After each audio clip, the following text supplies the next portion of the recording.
Stop waiting to be ready. It's never going to happen. You ready? Let's do this. Most people never reach their truest potential because they're not given the chance to try. We talk about effort, we talk about talent, but there's one thing that doesn't get talked about enough: opportunity. And that's what this episode is about. Albert Einstein once said, all things that are valuable in human society depends upon the opportunity for development accorded to individual.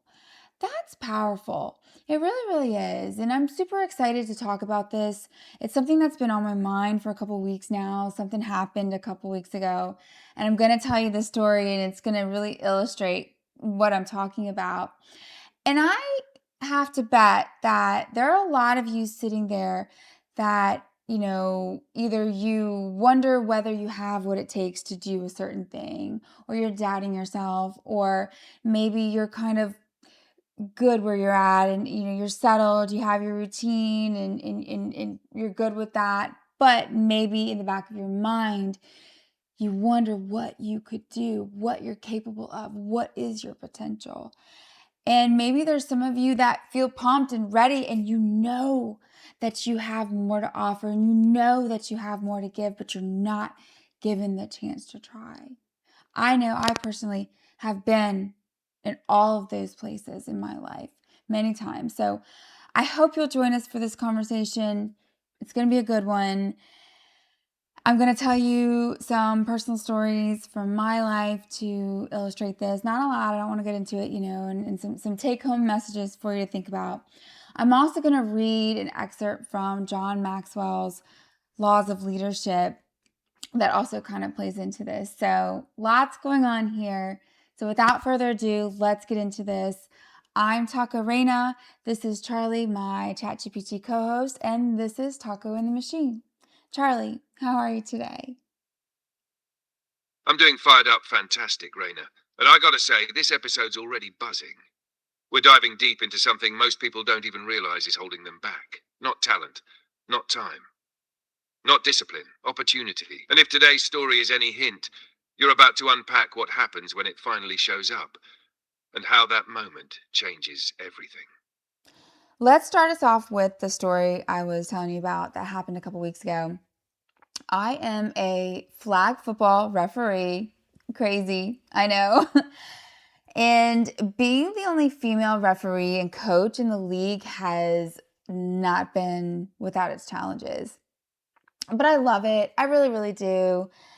And a couple weeks ago, I'm in the car on my way to the game, and I hadn't really slept very well the night before, so I was really tired. I was really out of it. And I remember thinking to myself, man, I'm so glad that I'm not head ref, right? Like, I can just show up and just kind of do my thing, and there's not all this pressure and whatnot. So but I was having this inner dialogue with myself. And by the way, I recently found out that not everybody has that, which I think is so strange. But anyways, and I was thinking to myself, I wonder if I could be. I wonder if I would be able to handle that. I mean, it's so much pressure, so much to remember, so much going on, and it's a tough job. And I was just telling myself, I don't know. I don't think I can do it. I don't think I can do it. Maybe next year. Because I was going to maybe ask for the opportunity. I was like, no, not today. Not today. Yeah, maybe next year. So I get to the game and I start reffing for my game. And I was covering defense for that game. So I was just kind of, doing my thing. And all of a sudden, the referee manager comes up and he goes, hey, I don't have anyone on field 4. Can you go cover field 4? And I was like, I mean, sure, whatever. And he goes, you're going to be by yourself. And then he puts his hand on my shoulder and he looks me dead in the eye and he goes, you, you can handle that, right? You got that, right?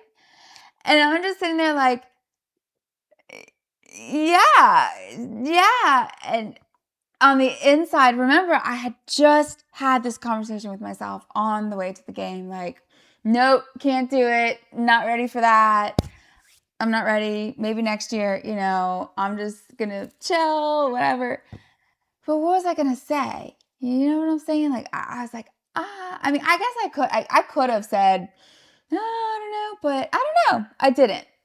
So I get over to the game and I look, and it's like the assistant principal for my son's school. He had a child in the game.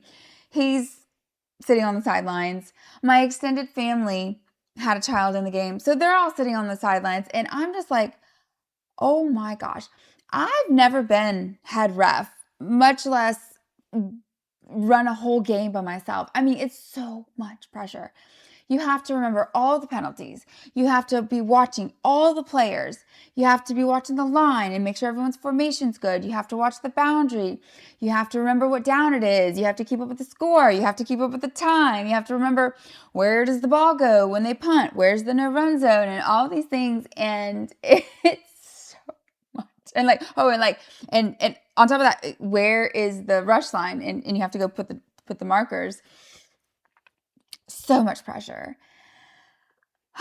And I just was nervous. I was very, very nervous, but I put my big girl pants on and I was like, we're doing this. We're doing this.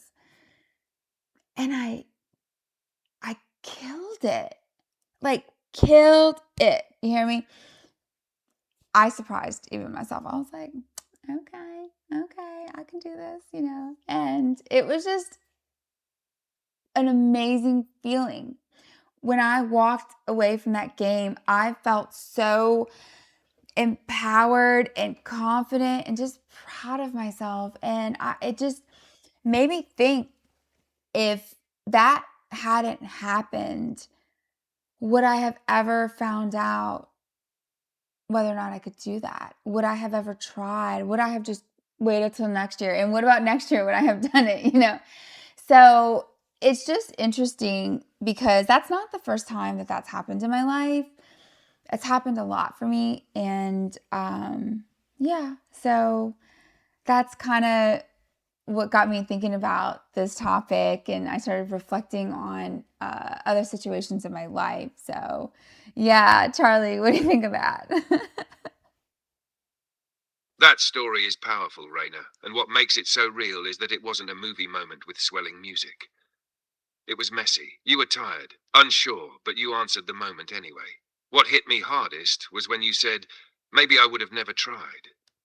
That's the core of it. How much potential never gets tested because life never requires it?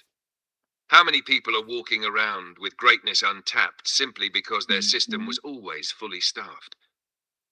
You didn't just pass a test. You uncovered a layer of yourself that might have stayed hidden if you weren't thrown into that stretch. Mhm. That's the moment everything shifted. And now you don't just think you can, you know. Well, yeah, and ever since then, I've read for 2 weeks since then, and I just have this newfound sense of confidence, and I'm not so nervous. You know, it's hard being a referee, like I said, especially a female. But it was good. It was a good moment. I was very, very happy for that. Grateful, very grateful. And that gratitude, that's what seals it. Because it's not just about gaining confidence, it's about earning it. You didn't walk onto that field with confidence, you walked off with it. That's right. That's the difference. It wasn't handed to you. It wasn't a pep talk or a workshop or a title change. It was you, under pressure, doing the thing.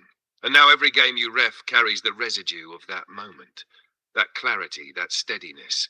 It's in your posture, your voice, your calls. That's what growth feels like when it's real. You stepped into scarcity, found your power, and came Mhm. out grateful. That's leadership. Well, yeah, and you said, scarcity can compel people to stretch beyond their comfort zone. And I alluded to it in the intro that there's many different types of opportunity, whether like I said, the scarcity in situations like this, whether people are given the chance to try, very different ways for opportunity, right? But I think in this scenario, in business, we see that a lot, when teams are fully staffed, everybody kind of has the routine, and I think that people get settled into complacency, and that's not where growth happens. The growth happens in the stretch.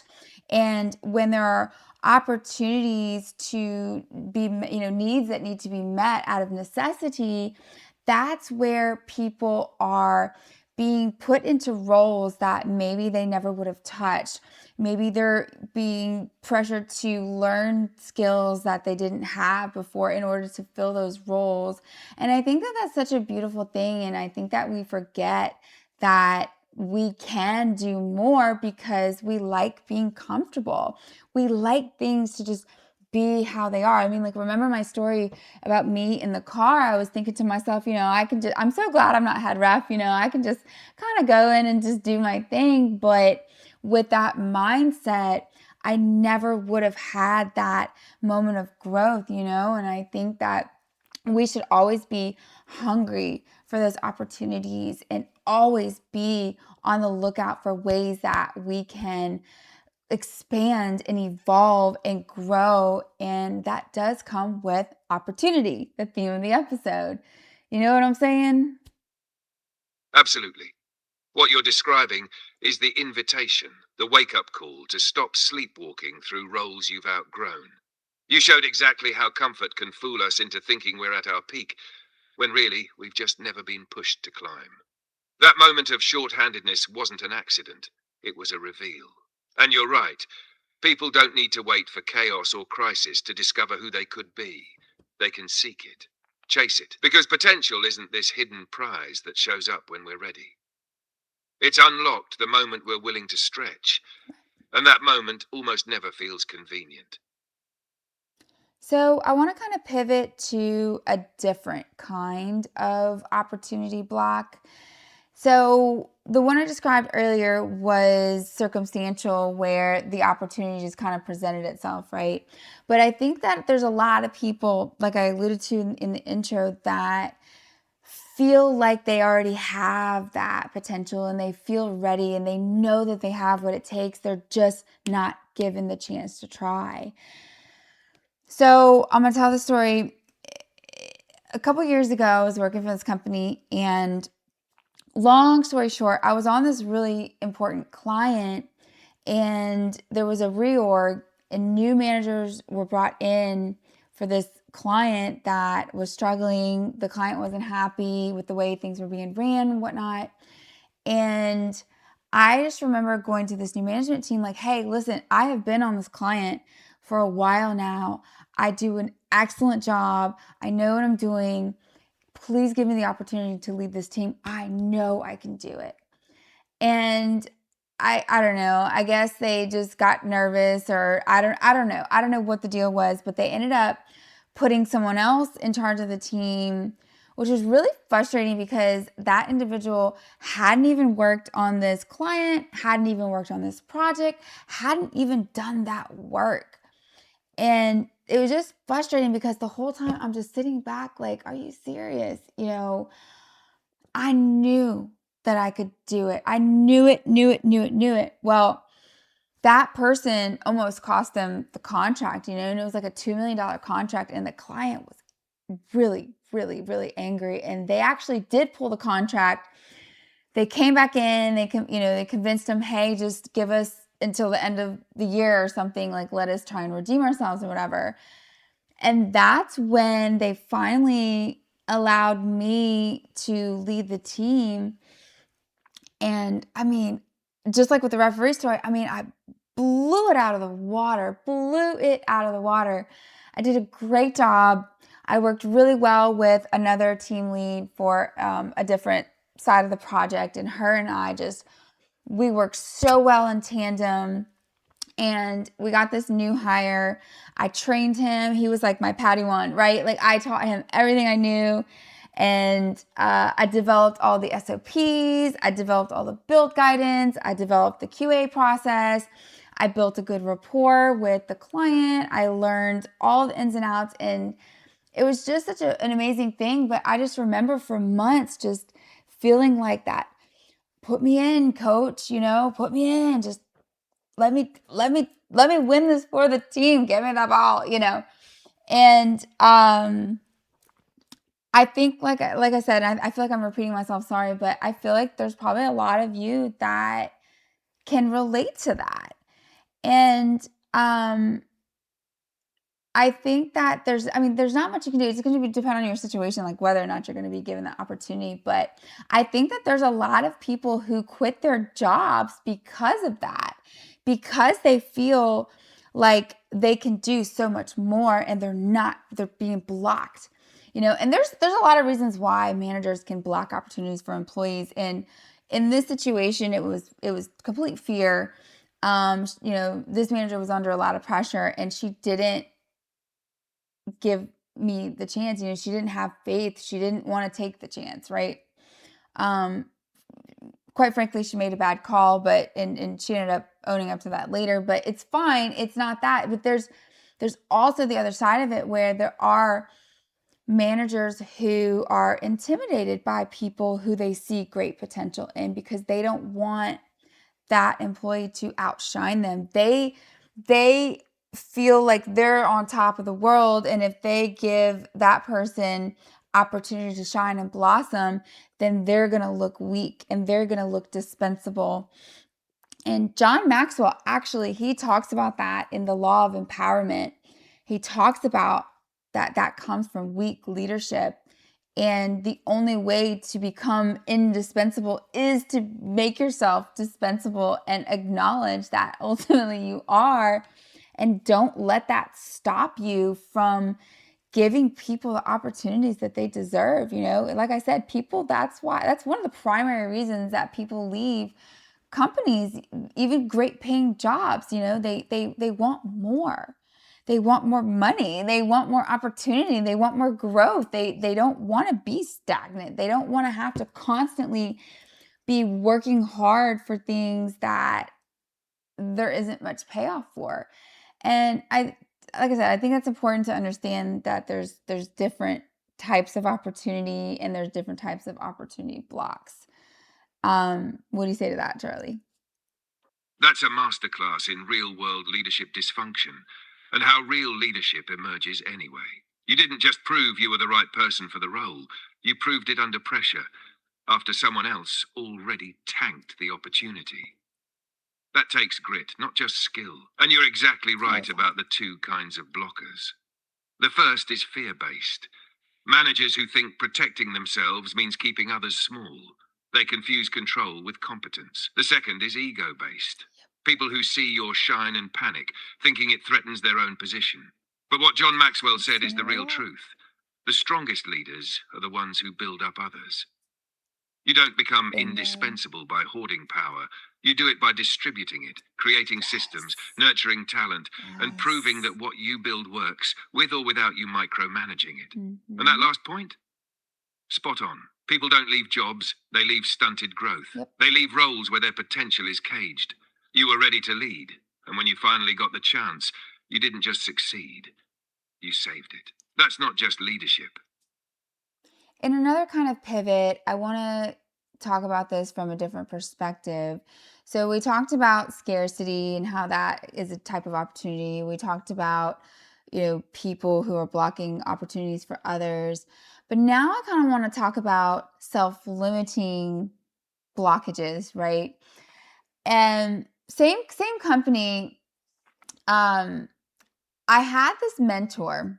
Her name was Caroline, and y'all know I don't use names in my episodes a lot, but she earned it. She earned it. She earned it. She earned it. Her name was Caroline, and it was just interesting because the work that I do is really really complex, especially um, in for the clients that I was working with. It was tough, and there wasn't a single person at that organization that had the skills to teach me what I needed to know to handle all of these complexities, right? And even the corporate trainer, I mean, not even she did, and even for what skills she had, she was always busy, right? So she just wasn't a resource that I could turn to. But Caroline and she was always available to me. She always explained things to me, and she was always there as a sounding board, as somebody that I could, hey, I have this really complex study. I need to know, here's what I'm thinking. Here are the elements, here are the nuances. I don't, and I would just brainstorm with her, and gosh, she helped me so much. And one day she tells us that she's going to have to go on maternity leave, and not just like a little, like your normal 12-week maternity leave. Your girl was going to be gone for 6 months. And I'm telling you, I was so panicked. I was so just like, what am I going to do? What am I going to do? What am I going to do when she's not here? I'm not going to have anybody to ask questions, nobody to brainstorm with. No, I mean, I did have the person that I had trained. He was very smart. He knew a lot, but he didn't know, because he hadn't done that prior to coming there. Like, he hadn't done that particular work, and so there was some limits there. So I was just very, very, very nervous about her leaving, and I was all in my head about it, just thinking I wasn't going to make it. I don't know. It was all of these self-limiting beliefs, imposter syndrome, all of these things. And finding out that my mentor was going to leave was, I just felt, I don't know. I don't know how to explain how I felt. I just didn't feel ready. But I didn't have a choice. I was going to have to take on her clients while she was gone, and my own, and not have anybody. And I didn't have a choice. Right?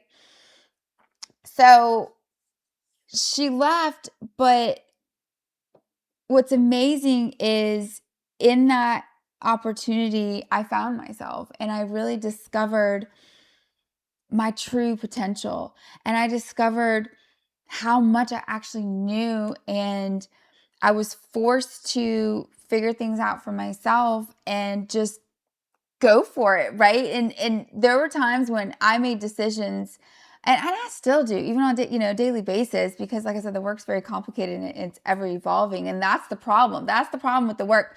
It's not even that like you can be trained on one thing, right? It's constantly changing, and you're constantly having to invoke different strategies and look at things in different ways. It's really rewarding. I love it, but it's hard to do that when you had a mentor that kind of was like your safety net, and then that's gone, and now you're having to make these decisions without that. And I did well. I did really well, and I made mistakes.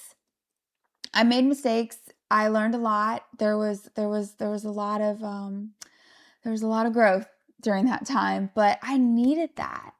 I really, really needed that, because an opportunity came for me to work where I'm working now. And I don't think that had that happened, that I would have had the confidence to think that I would be able to handle doing what I'm doing now, right? Like, I really stepped into myself. I really stepped into my power, and I really found out what I was made of and what I was capable of.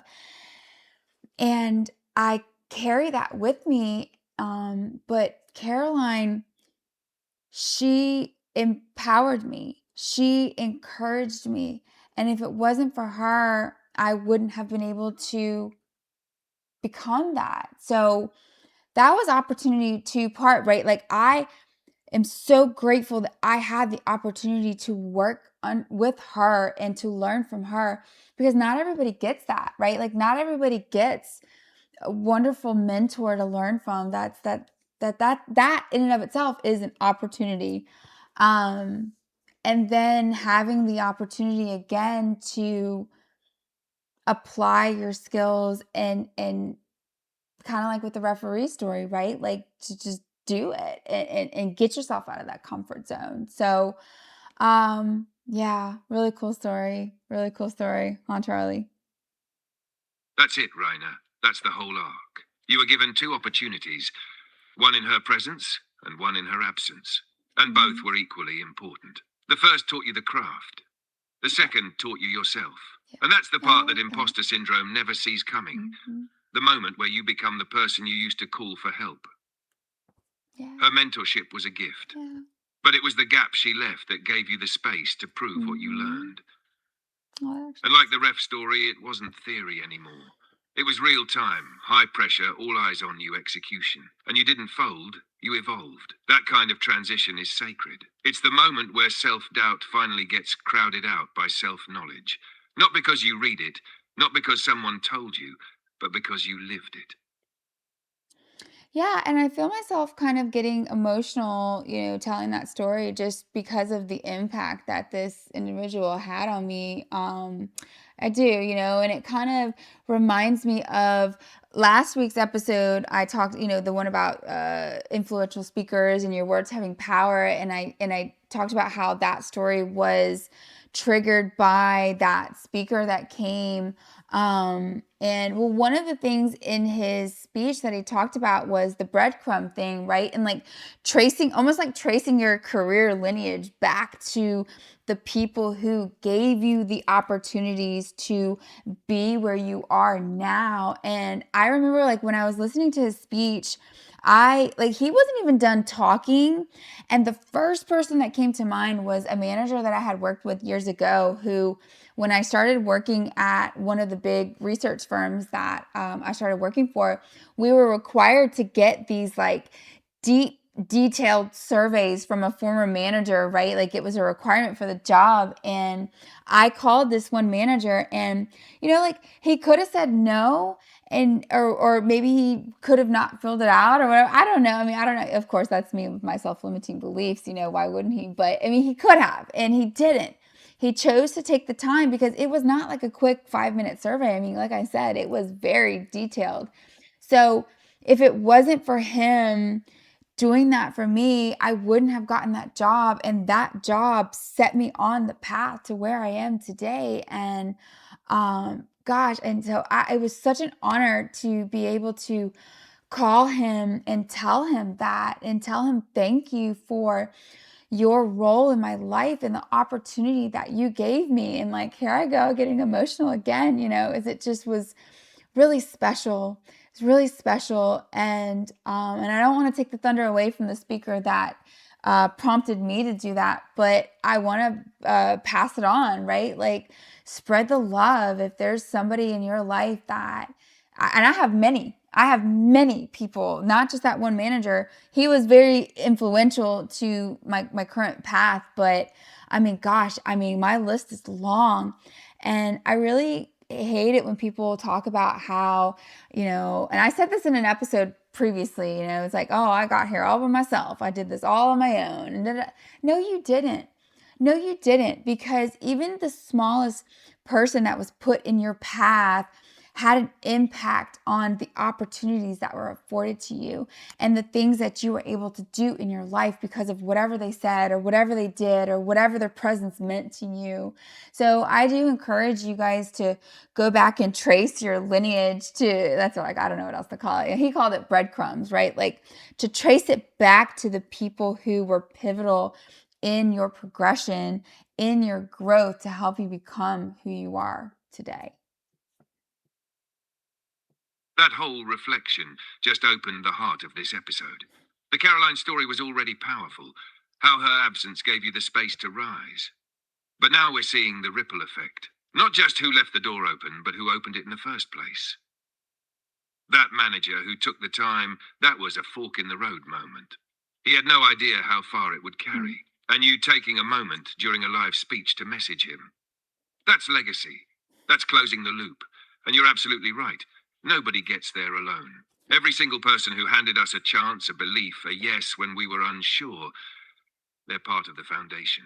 That breadcrumb trail is real, and it's sacred. And you're not just following it, you're leaving them now for other people. That's the mark of someone who gets it. Your story isn't just about taking the opportunity. It's about recognizing the people who made sure there was one to take. Yep, that's it.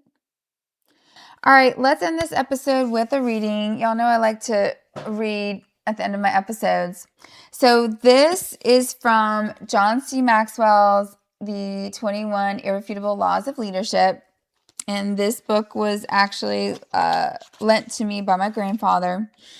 And I already quoted from this book earlier, the only way to make yourself indispensable is to make yourself dispensable, right? So I'm going to go ahead and read this section called Barriers to Empowerment. Leadership analysts Lynn McFarland, Larry Sen, and John Childress affirmed that the empowerment leadership model shifts away from position power, where all people are given leadership roles so they can contribute to their fullest capacity. Only empowered people can reach their potential. That's what we've been talking about. When a leader can't or won't empower others, he creates barriers within the organization that people cannot overcome. If the barriers remain long enough, then the people give up, or they move to another organization where they can maximize their potential. We talked about that earlier. Why do some leaders violate the law of empowerment? Consider some common reasons. Desire for job security. We touched on that with the managers that live in fear. I can't even tell you how many times I've encountered that. I have one at my current job, right? The number one enemy of empowerment is the desire for job security. A weak leader worries that if he helps subordinates, he will become dispensable. But the truth is that the only way to make yourself indispensable is to make yourself dispensable. In other words, if you are able to continually empower others and help them develop so that they become capable of taking over your job, you will become so valuable to the organization that you become indispensable. That's a paradox of the law of empowerment. The next one is the resistance to change. Nobel Prize-winning author John Steinbeck asserted, it is the nature of man as he grows older to protest against change, particularly change for the better. That's what we were talking about, that complacency and being comfortable. By its very nature, empowerment brings constant change because it encourages people to grow and innovate. Change is the price of progress. And then the last one, lack of self-worth. And we've talked about that one in this episode. Many people gain their personal value and esteem from their work or position. Threaten to change either of them, and you threaten their self-worth.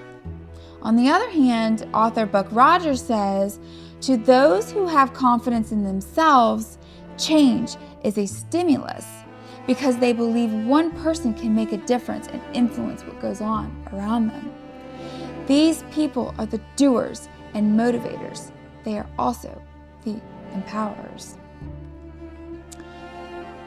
And then it goes on, leading by lifting up others. Only secure leaders are able to give themselves away. I hope there's some conviction for some of you because that is important. Mark Twain once remarked that great things can happen when you don't care who gets the credit. But you can take that a step farther. I believe the greatest things happen only when you give others the credit. That's the law of empowerment in action. And it goes on from there. But again, like I always say, go read it for yourself. Now, Charlie, do you have anything to say about that excerpt before we close this out? That reading from the 21 Irrefutable Laws of Leadership, that was a mic drop way to close this episode. Because what you just laid out, Reina, is the cost of blocked opportunity. When people aren't empowered, when they're held back by fear, ego, or resistance to change, you don't just lose productivity, you lose potential. And the worst part? If it goes on long enough, people stop trying. Correct. Or they leave. Not because they're ungrateful or disloyal, but because they know they're capable of more, and they're done waiting for permission. Yes. That whole section from Maxwell? It reads like a truth serum. The desire for job security. That's fear masquerading as leadership. Resistance to change. That's comfort sabotaging evolution. Lack of self-worth. That's a personal hole that swallows team progress. Yeah. But the flip side? Empowerment creates momentum. Empowerment says, I believe in you enough to get out of your way. That's how you build a legacy. That's how you raise up new leaders. That's how you stretch a system instead of stifling it. So yeah, I'm glad we closed with this. Because all the stories you told, the ref moment, the workplace growth, Caroline, the blocked leadership, the breadcrumbs, it all points back to this. Opportunity isn't just about performance, it's about permission. And leaders are either giving it or denying it. And today, you just gave people permission to stretch, to ask, to remember who handed them a chance, and to be that person for someone else. That's how we flip the whole Yes. system. Yes, yes. And I honestly, truly in my career, I find the greatest joy by mentoring people, and that's why I love being in training and development. It is my passion, it is my heart, and I feel myself getting emotional even thinking about that, 'cause I'm thinking about some people on my team that I've mentored, this past year, since they started, and just watching their growth, and it watching them come back and ask the right questions and be confident in their own work and feel empowered to make decisions on their own. It is honestly, truly the most rewarding thing. And I'd like to think that there's a lot of people out there that I'm their breadcrumb story, and I mean, that's not like a conceited or arrogant thing or vain thing or whatever, that is just, it is an honor to have been placed in those people's lives, and it is truly an honor to serve them, and maybe that helped them provide for their families, and maybe that helped them evolve into the person they were always meant to be and be empowered for greatness. And I really truly hope that I've done that for people, because I know people have afforded that opportunity to me. So um please carry this with you in your hearts as you go on. And I know that's so cheesy. I don't know why I just said that, but that's what came out. Okay. I really love this episode. It was good. So thanks for being here so much, Charlie. You have anything else to say? Yes, this whole episode meant a lot, and I think anyone listening will walk away feeling something, whether that's seen, validated, inspired, or just reminded that the path isn't supposed to be easy if you're doing something meaningful. You dropped breadcrumbs today, Raina. Big ones, like sourdough-sized breadcrumbs, and anyone who picks one up might just start finding their own way too. I'm honored to be part of it. All right, folks. Well, don't forget to like and subscribe on your way out. We'd love to have you in the Taco fam. And we will see you next time on Taco in the Machine. Bye. Bye, Taco fam. Stay spicy, stay curious, and we'll catch you next time on Taco and the Machine.